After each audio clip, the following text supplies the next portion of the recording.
Well, we've got quite a bean crop going on here in our heirloom vegetable garden, and one of the very early bearers of beans were our burpee stringless green pod beans. Now these are a bush bean, which usually bear earlier than our pole beans do, and we could actually plant these multiply throughout the season and get good crops, and it's a good bean to have for the fall. But the burpee stringless green pod has been around. It was introduced to the trade by W. Atlee Burpee Company back in 1894, and it was touted as the first truly stringless green podded snap bean on the market. And that is one of the great things about this bean, is that it is stringless. So you don't have to worry about taking the string out of the bean, which makes it very nice. It is a very nice snap bean. It's about 5 inches long, and we have some very prolific bearing plants right now. Now, one of the things about harvesting your beans, you need to harvest them pretty much daily, and if not daily, every other day, because if you leave the beans on, then they'll quit bearing for you, much like our summer squash. Now, the time to harvest them is when they'll snap for you, but before they start to, you notice the pods in there. Now this is getting on the tail end of when it should be harvested, so we should get this one off of there right away. This is a good size here. It snaps for us very easily, but we don't see the beans in the pod yet, and that's when you want to harvest your snap beans. And we have a very nice crop of these burpee stringless beans here.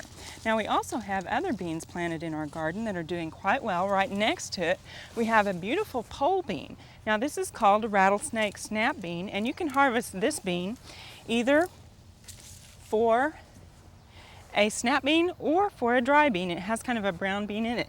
Now these plants, as you can see here, we've got a huge plant. It can get up to 10 feet tall, and it really is almost that. We've run out of pole space and it's still shooting up into the air.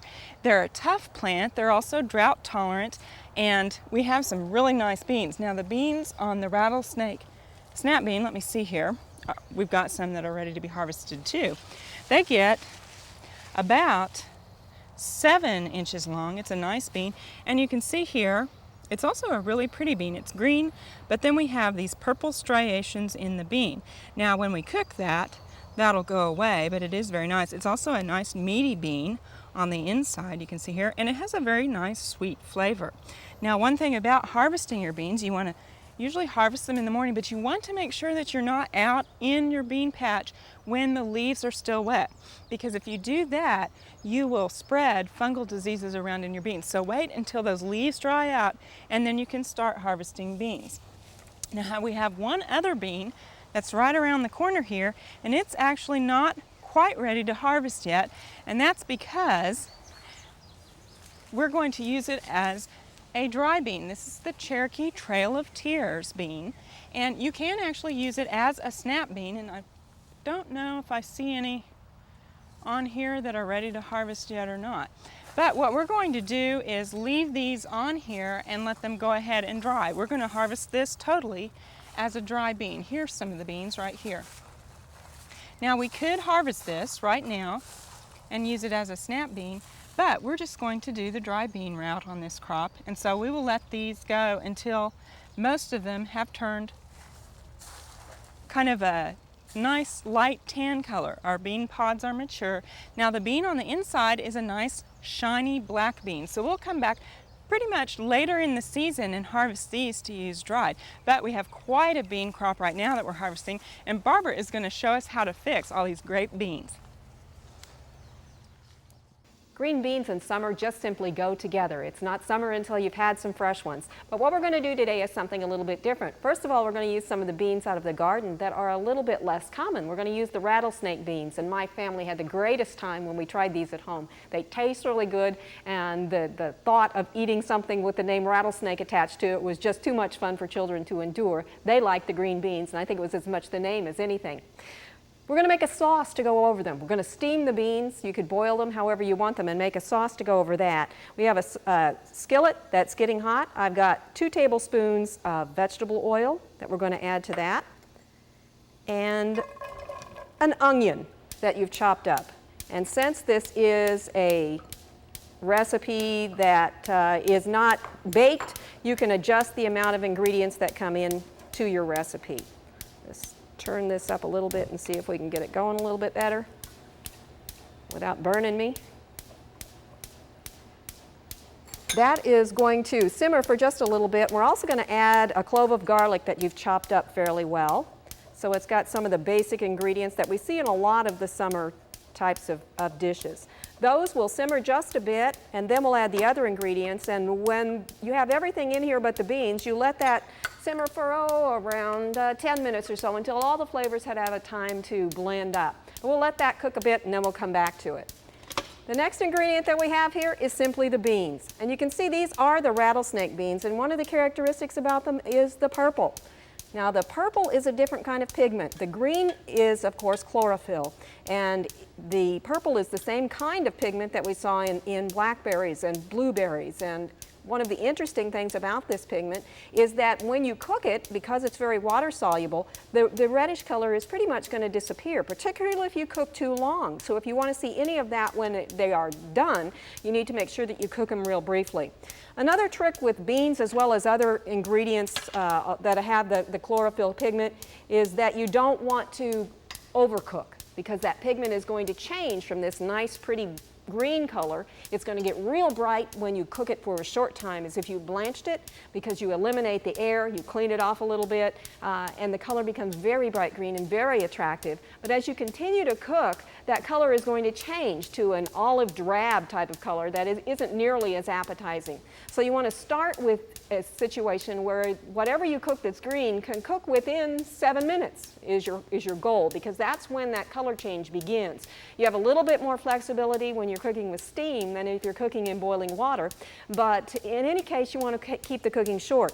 So you look for beans that are fairly young, that don't have big pods in them, and if you have big over-mature beans, then what you're going to need to do is cut them in smaller pieces. That's when you do things like French cooking or French cutting, where you basically cut them the long way 1 or 2 times, so you get them in much smaller pieces, and the cooking can be accomplished before the color change happens.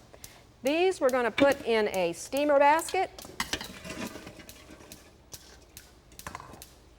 and put them, if I can make sure I don't get burned on this thing, put them into a steamer here.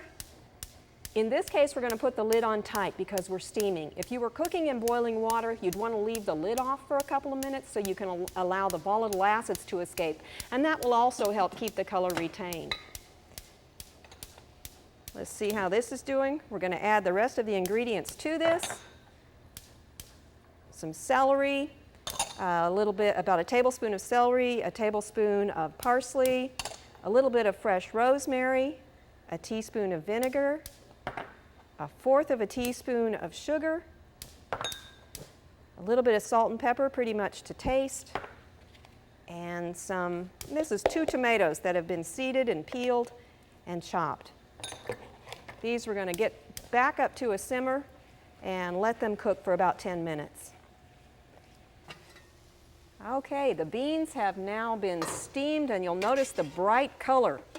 We didn't want them to overcook. We wanted them to still have a little bit of bite to them when you bite in. They shouldn't be mushy. We're going to drain those off. Now, beans can often be cooked ahead of time and just reheated a bit. And if you wanted to do that, what you would do now is put a couple of cups of ice in here, stir it around a bit and let them sit, then put them in the refrigerator after they've been drained well. All right, here we're going to put these onto a platter. And I'm not going to put them all on. I think there's a little bit too much. I started with about 2 pounds. It will give 8 servings, but I think you could adjust that according to your family needs. And our sauce is ready now, so we're just going to serve that right down the middle. Now again, this is something that could be served either hot or cold, and you could use a different kind of sauce. This is an herb sauce. You saw the ingredients here. But if you wanted to serve it cold, you actually could, and you could use your favorite salsa right down the middle. You might need to drain it down a little bit. But I think you see that you get something that's really pretty, something a little bit different, and as people serve their plates, they would mix that together a little bit. Now, these are the beans that are cooked. Also, these beans, when they're very young and tender, like most of them are, either any of the beans out there, you can also actually eat them raw. And so if you've got something that is extremely young and tender, you see this one still has the striations on it, whereas those that are cooked don't. Then you can serve them just with a regular low-fat dip and have something that's a little bit unusual for your family, because most of us don't think of eating them raw. I hope you'll try any kind of beans with these recipes. They're fun, they're different, and I think your family will enjoy them. For Oklahoma Gardening, this is Barbara Brown. We hope you've enjoyed this classic from the Oklahoma Gardening Vault. Remember, even though these tips and techniques are timeless, there's always something new to learn in the world of gardening.